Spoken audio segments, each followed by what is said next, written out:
A lot has changed over the last few weeks on the homestead. The air is getting cooler and the morning sun is rising much later.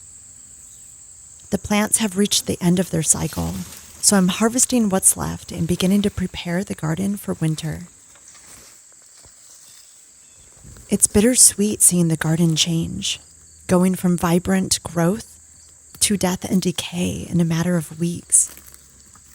Especially when you spend months nurturing these plants since they were seeds. And I don't think it's a coincidence that a few people in my life have been facing the dark night of the soul, navigating big life changes, either from death of a loved one or the end of a relationship.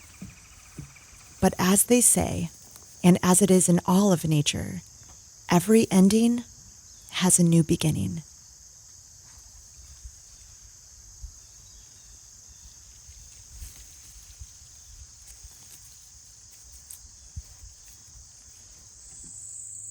A dear friend lost her husband over 10 years ago and thought that time would help her heal.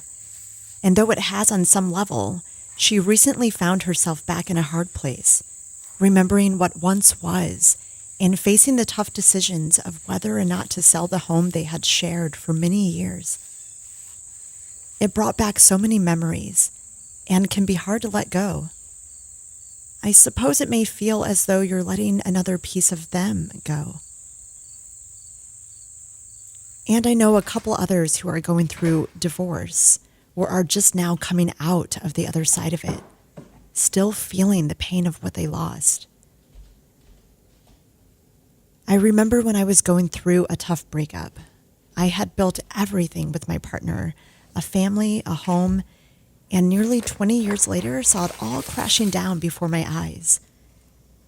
It was beyond repair and one of the hardest things I have ever gone through. And while I see others in my life now begin to go through the same thing, it brings back those old familiar feelings of what that was like. Death, or the end of something we care about, like a relationship, is so hard for us to go through.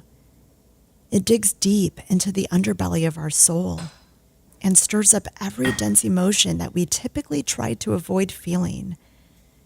And yet, what it truly is a time of intense change and transformation.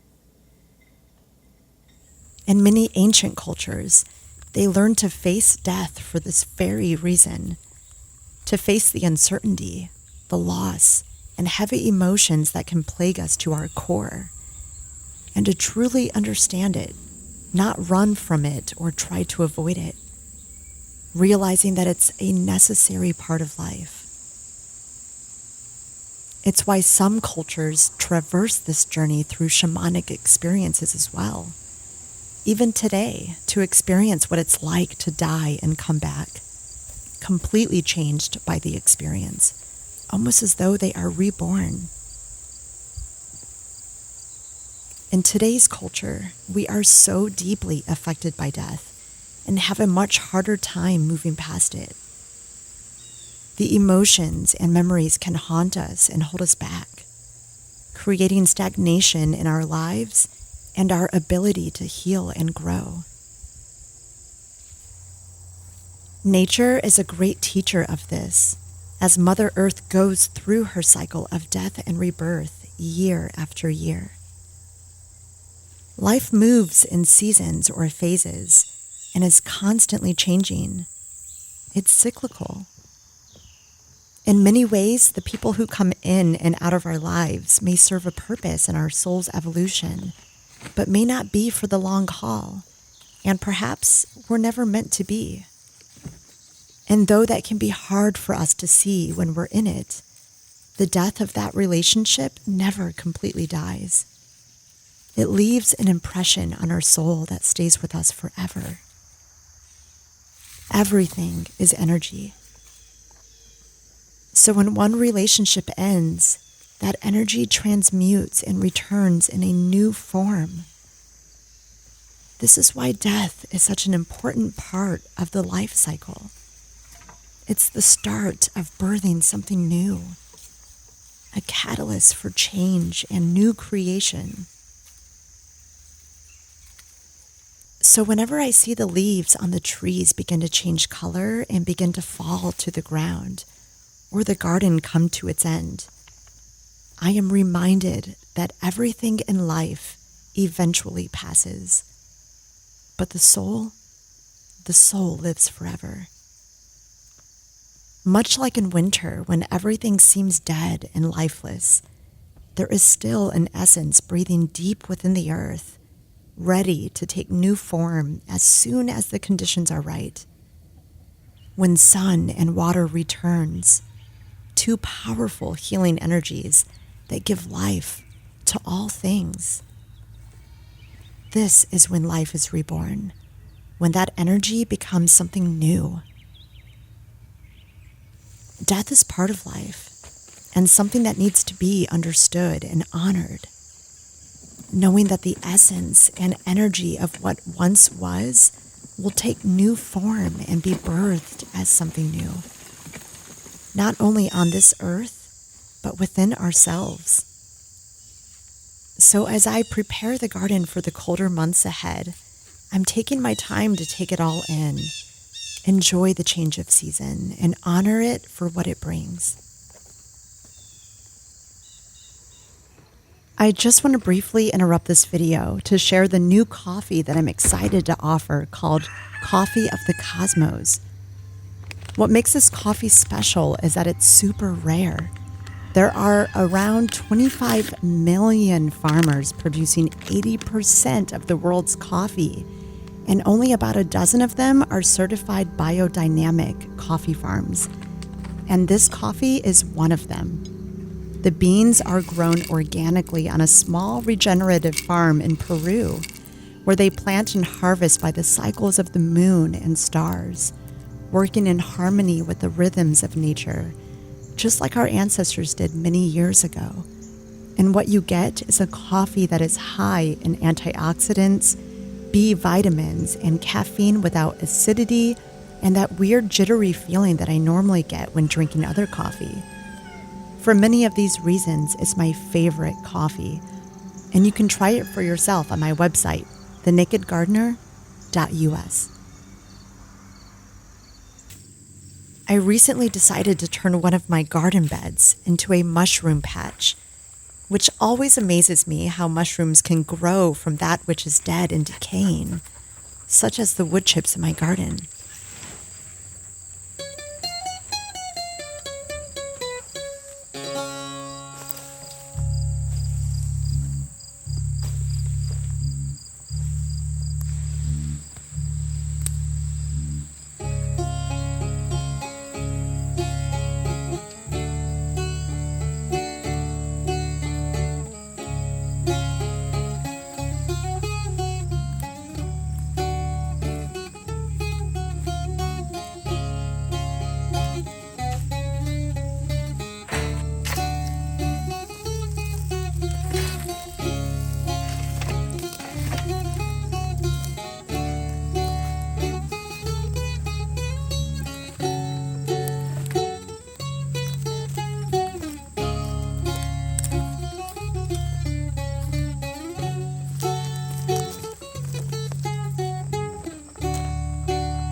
lot of blood.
As the season begins to wind down, I'm thinking about next year and the changes I want to make in the garden.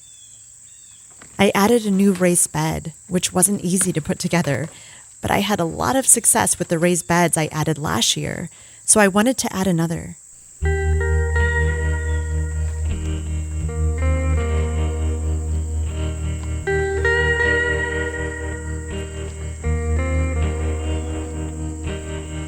I usually feel like $1,000,000.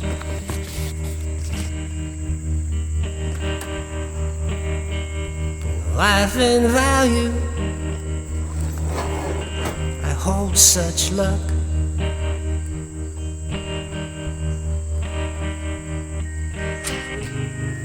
I'm adding cash to my passing days.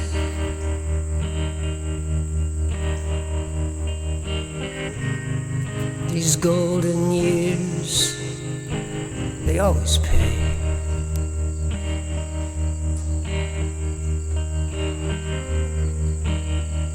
And all these years I deserve. If I spend too much, it doesn't hurt. I'm always climbing up that hill.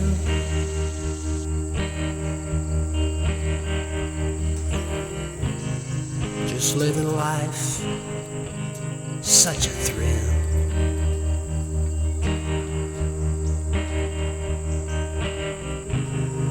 And I could go to the top of the world,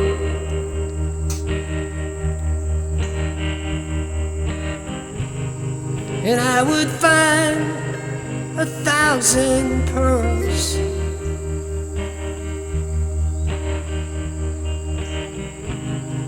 But down here, I'll have to stay.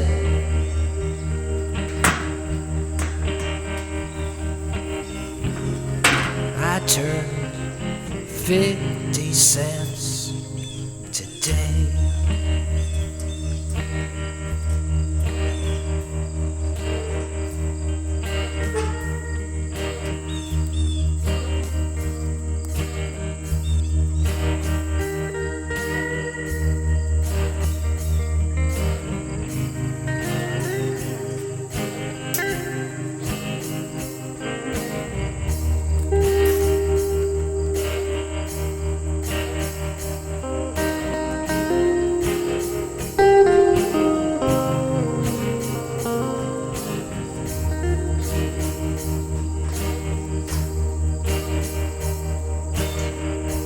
With some life up our sleeves,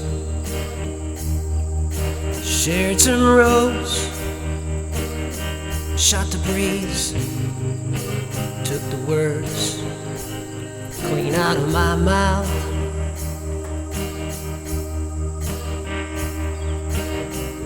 You always had the better route.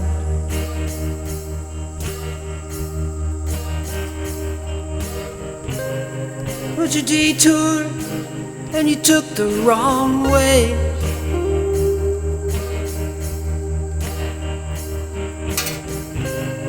And you left me here all astray.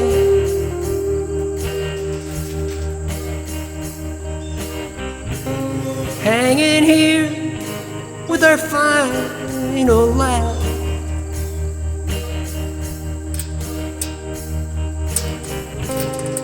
Stakes were high and we lost that track.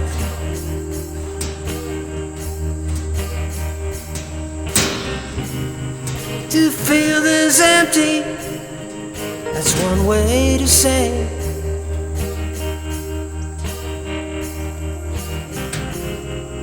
I turned 50 cents today.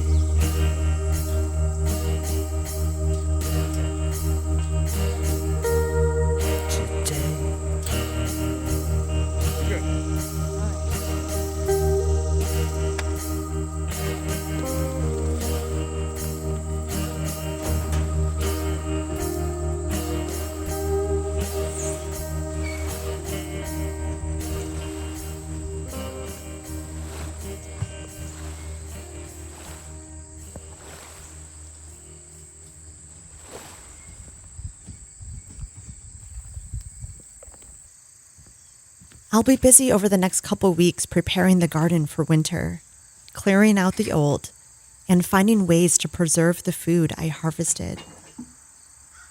As much as it is hard to see it all go this year, I'm also ready for the break. It'll be great to turn my focus onto other projects, but for now, I'm enjoying the cooler weather and the slower pace. The autumn equinox will be here soon, a time to embrace the cyclical nature of life, honoring the balance between growth and decay, and finding harmony within ourselves as we too transition through the season, inviting us to tap into the unknown and explore the depths of our inner worlds, clearing what no longer serves us, and making space for new beginnings and growth.